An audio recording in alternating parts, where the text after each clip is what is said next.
예, G7 정상회의가 어제 막을 내렸습니다. 우리는 옵저버로 초대가 됐기 때문에 G7 성명에 참여하진 않았어요. 대신 한미일 정상의 만남, 또 젤렌스키 대통령과의 정상회담에 눈길이 가는데 우선 한미일 정상의 만남은 좀 짧았습니다. 한 2분 정도 됐어요. 뭐 회담이라고까지는 할 수 없고 서서 환담을 나눈 건데 여기서 포인트는 악수를 하면서 한 말입니다.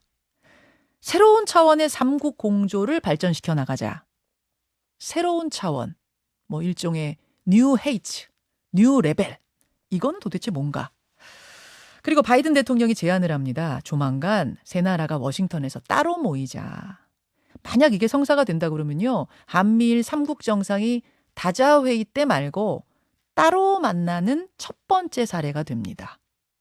예, 이것들에 대한 해석이 필요해 보이죠? 국방부 신범철 차관의 해석 들어보겠습니다. 어서 오십시오, 차관님. 예, 반갑습니다. 예, 사실 한미일 정상이 저는 좀 길게 만나는 줄 알았더니 2분? 이렇게 짧았어요. 이게 다자회의 계기에는 여러 가지 변수가 있고 그렇기 때문에 사실은 정상회담 자체를 길게 가져가긴 어려운 측면이 있어요. 뭐 이번엔 특히 젤렌스키 대통령이 이게 참여를 하면서 연쇄 정상회담이 있었고 그것 때문에 시간은 줄어들었는데 전반적으로 이 정상회담 하기 전에 실무진 측에서 충분한 논의가 있었고 그러한 결과를 이야기한 그런 형태로 진행이 된 것 같습니다. 아, 실무진 사이에서 합의 끝낸 후에 세 정상이 2분 동안 확인하는 자리 뭐 이렇게 보면 됩니까? 한 두 가지 메시지가 나왔습니다. 첫 번째, 새로운 차원의 삼국 공조를 발전시켜 나가자. 요게 이제 미국에서는 원어를 뭐라고 썼나 봤더니 뉴 헤이츠라고 썼더라고요. 새로운 뭐 차원, 새로운 단계 이런. 두 번째, 조만간 우리 세 명이 따로 만나자. 자, 우선 뉴 헤이츠, 새로운 차원의 한미일 공조란 건 어떤 의미입니까, 차관님? 뭐 포괄적 협력을 하자는 취지인 것 같습니다. 그러니까 뭐 한미 동맹 양자만을 놓고 볼 때도 과거에는 군사 안보 협력 중심이었다가 요즘에는 포괄적 전략 동맹이라는 말을 쓰잖아요. 그러니까 경제라든가 과학 기술이라든가 이런 부분까지 논의를 같이 하자. 아마 바이든 행정부가 그런 식으로 포괄적인 협력을 강조하는 그런 외교적 성향을 나타내고 있기 때문에 이제 한미일도 과거에는 안보 협력 중심으로 이렇게 논의를 했는데 그렇게 포괄적인 협력을 해나가자 해서 새로운 차원이라는 표현을 넣었다. 전 그렇게 보고 있습니다. 포괄적인 뉴 하이츠. 이게 좀 그냥 들어갔고는 되게 추상적인 느낌이 드는데 제가 좀 구체적으로 질문 드릴게요. 몇 주 전에 한미 정상회담에서 NCG 핵 협의 그룹 만들기로 하지 않았습니까? 여기에 일본도 참여시킬 가능성이 있는 건가요? 아니요. 그건 저희가 분명하게 얘기했고 이 NCG라는 것은 한미 간의 북한의 핵 위협에 대응하기 위한 확장 억제 협력을 최고조로 높여놓은 그런 협의체다 이렇게 말씀을 드렸어요. 그렇기 때문에 NCG 자체는 한미 간에 운영이 되는 거고요. 일본도 한미 간의 그 NCG 같은 것을 만들고 싶어하는 것으로 알고 있습니다. 그렇지만 일본과 미국 간의 그 논의가 어디까지 진전된지는 아직 파악이 안 되는 것이고 그렇기 때문에 다음 정상회담에서 갑자기 뭐 NCG에 일본을 참여시키는 일은 없을 것 같고요. 아마 일본도 미국과 확장 억제 협의와 관련된 나름대로의 협의 체계를 발전시켜 나갈 것이고 그런 것들이 있다면 장래에는 뭐 이러한 안보 협력의 틀 안에서 확장 협력이 이루어질 가능성은 있겠지만 NCG 자체는 한미 간의 북한 핵 위협에 대응하기 위한 확장 억제 협력체다. 이렇게 분명히 말씀드릴 수 있습니다. 아, 한미 NCG에 일본도 이렇게 끼워주는 형식은 없다. 예, 그렇습니다. 굉장히 단호하게 말씀하시네요. 근데 지난번에 기시다 총리가 한국 왔을 때 좀 끼워달라는 식으로 말하지 않았어요? 제 인상은 그러니까 이 NCG 자체가 사실은요, 이게 유럽에는 NPG라고 해서 뉴클리어 플래닝 그룹이 있잖아요. 그렇죠. 그걸 어떻게 보면 확장 억제의 최고도 수준의 협의체이기 때문에 한미가 그것을 만들었다는 거에 대해서 일본도 확장 억제 협력을 하고 싶은 거죠. 그렇지만 저희는 한미 관계 차원에서 이것을 운영하는 장점이 있습니다. 북한 문제에 집중할 수 있고 그렇기 때문에 그런 메커니즘은 유지하면서 발전시켜 나가고 일본과 미국의 확장 억제 확장억제 협력이라든가 또 지역 차원의 협력이 있으면 그것은 다른 테이블에서 논의를 하면서 안보 협력이라는 틀 안에서 함께 이루어질 수 있지 NCG라는 메커니즘은 분명히 말씀드리지만 한미 간의 확장억제 협의체다. 이렇게 말씀드리겠습니다. 미일 간에도 뭐 또 다른 NCG가 논의될 수는 있다 이런 말씀이시고요. 아마 이름도 다르게 하겠죠. 왜냐하면 NCG 자체가 MPG하고 중복이 안 되잖아요. 그렇게 뭐 일본과 미국 간에 어떠한 논의가 있는지는 사실 뭐 우리가 관여할 바는 아니지만 일본도 미국과 그러한 논의를 하고 싶어 하는 것 같고 그런 쪽에서 발전을 시켜 나가겠죠. 그렇지만 뭐 우리가 NCG에 일본을 초청한다 그런 개념은 아닙니다. 아니란 말씀. 그 이번에 워싱턴에서 따로 만날 때 저는 그런 거 논의하나 했는데 그런 자리는 아닌 거예요. 뭐 여러 가지 협력을 논의하면서 확장억제 협력이 논의되겠지만 NCG에 들어오는 포맷은 아닐 겁니다. 알겠습니다. 그 새로운 차원의 공조라고 하니까 어제 이게 여러 가지 해석들이 많이 나오더라고요. 전문가들 사이에서. 어떤 이야기가 눈에 띄었냐면 한미 연합훈련을 한미일 연합훈련으로 확대하는 방안까지도 이제 새로운 차원에서 뉴 하이츠에서 논의가 되는 건가? 이런 얘기 나와요. 어떻습니까? 그 정도는 아니고요.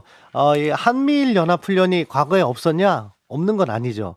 그러니까 수색 구조라든가 잠수함 추적이라든가 제한된 목적 하에서 한미일 간에도 연합 군사훈련이 있었어요. 그런데 지금 한미 간의 연합군사훈련은 연간 가장 크게 2번을 하는 게 있잖아요. 그렇죠. 그리고 작은 훈련이 있고. 그리고 북한이 굉장히 예민한 게 바로 그 훈련이고. 그런데 뭐 그것을 갖다가 일본 참여해서 확대하는 개념은 아니고 필요한 목적 하에 앞서 말씀드린 뭐 수색 구조라든가 재난 구조 또는 뭐 잠수함 추적 훈련이라든가 또 한미일 3국이 삼국 정상이 작년 11월 푸놈펜에서 얘기한 것처럼 실시간으로 미사일 경보 정보를 공유하는 훈련이라든가 정보 공유. 이렇게 제한된 목적의 훈련은 앞으로 해나갈 계획에 있는 거고요.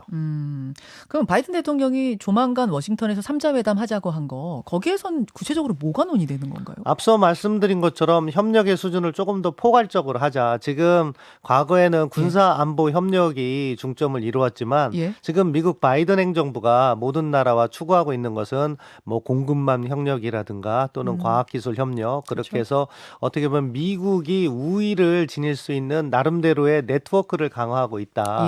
아마 그런 측면에서 공급망이라든가 첨단 기술이라든가 이런 부분에 있어서 한미일 3국 간의 협력을 제한하지 않을까.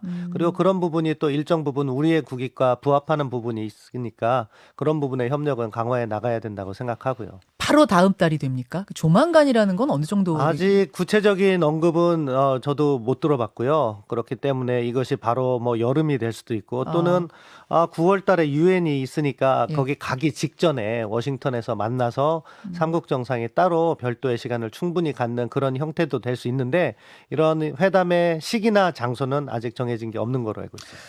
지금 이제 한미일 간의 상태를 초밀착 공조, 초밀착 외교 이런 식으로 평가를 하는데요. 문제는 작용이 있으면 반작용이 있죠. 중국의 반작용. 그러니까 한미일이 가까워지는 걸 보면서 중국은 북한, 러시아와 손잡고 더 가까워지는 이런 상황. 근데 우리는 중국과 경제적으로 뭐 때려야 뗄 수 없는 관계다 보니까 신경이 쓰입니다. 지금 코로나 풀린 후에 중국 관광객들이 물밀듯이 들어오고 있는 이 상황에서 만약 중국이 반작용의 느낌으로 예전 사드 때처럼 한한령을 내린다든지 이렇게 될 가능성 없겠습니까? 저는 그럴 가능성은 낮다고 봅니다. 지금 우리의 외교적 행보를 조금 설명을 드릴 필요가 있을 것 같아요. 기본적으로 지금 국제 질서가 다시 탈냉전에 어떻게 보면 한국에 있어서는 엄청난 기회를 제공했던 거죠. 안보 위협은 낮아지면서 경제적인 시장, 중국이라는 시장이 열렸기 때문에. 그렇죠. 그런데 이러한 탈냉전이 자꾸 우리에게는 뭐 안 좋은 측면이지만 신냉전 체제로 가는 게 아니냐 하는 우려가 제기되는 시점이에요. 이렇게 약간 혼란스러운 시점에서 지금 윤석열 정부 출범 이후에는 기본적으로 우리 진영을 공고히 하자. 그래서 한미동맹과 한미일 협력을 강화하고 있습니다.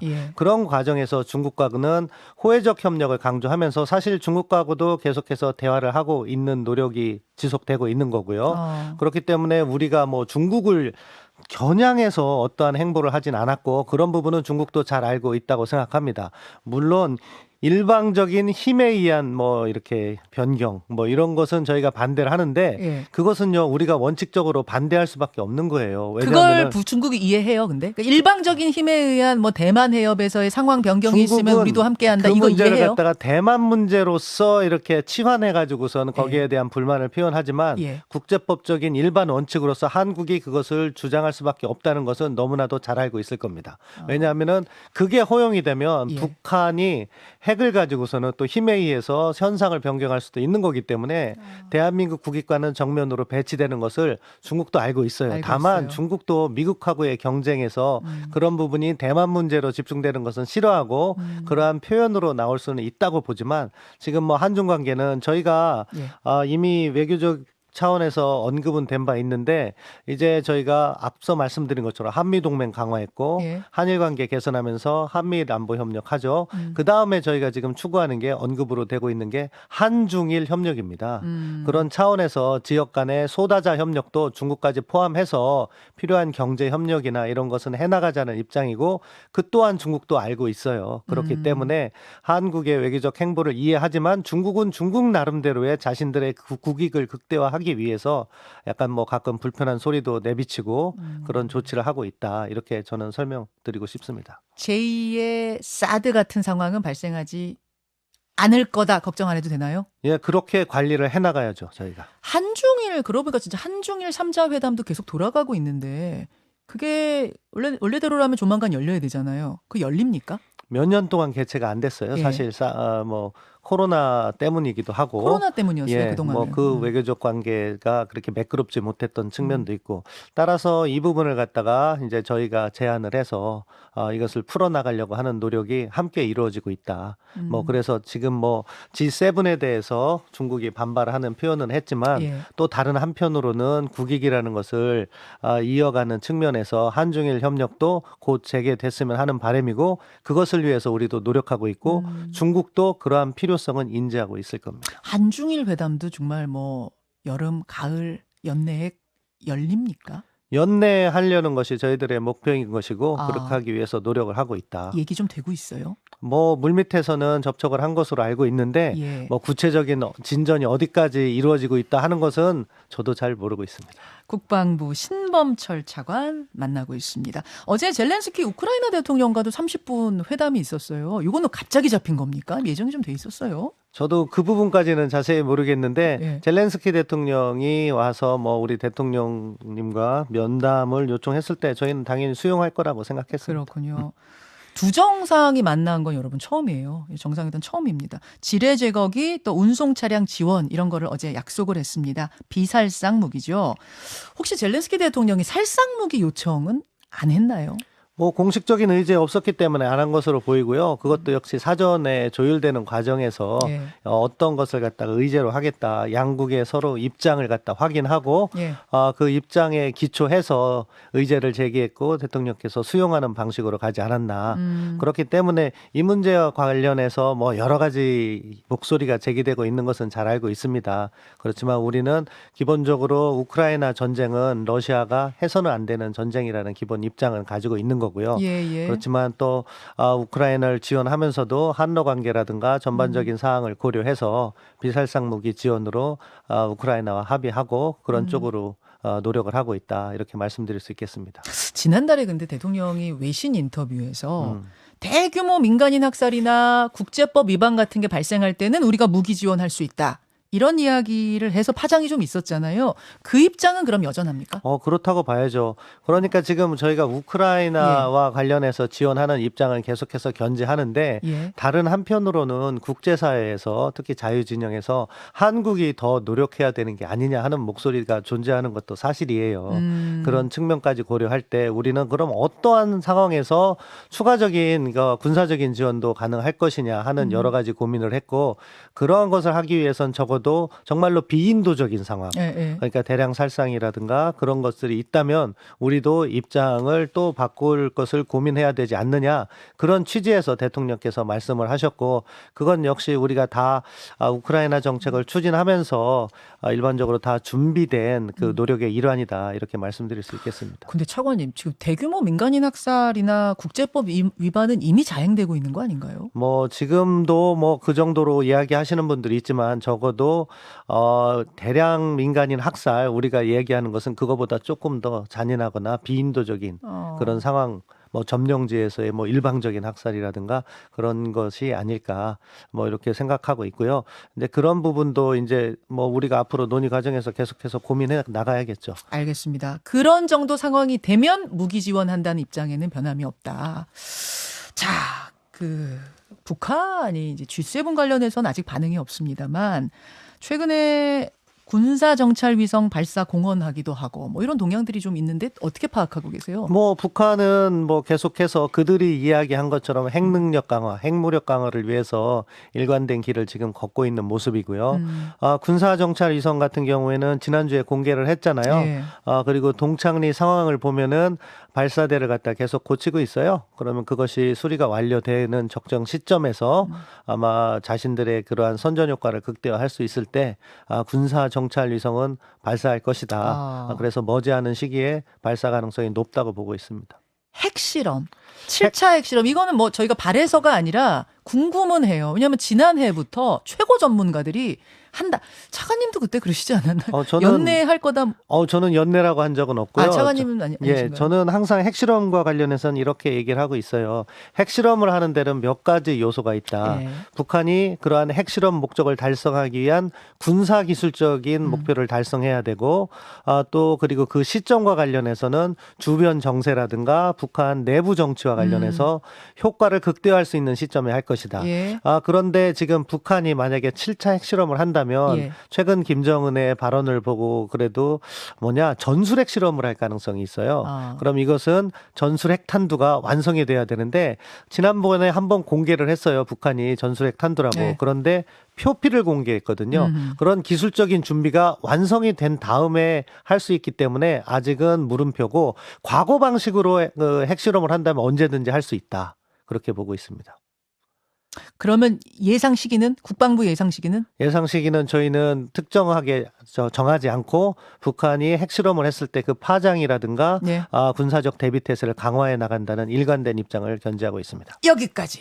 고맙습니다. 예, 감사합니다. 김현정의 뉴스쇼는 시청자 여러분의 참여를 기다립니다. 구독과 좋아요, 댓글 잊지 않으셨죠? 알림 설정을 해두시면 평일 아침 7시 20분 실시간 라이브도 참여하실 수 있습니다.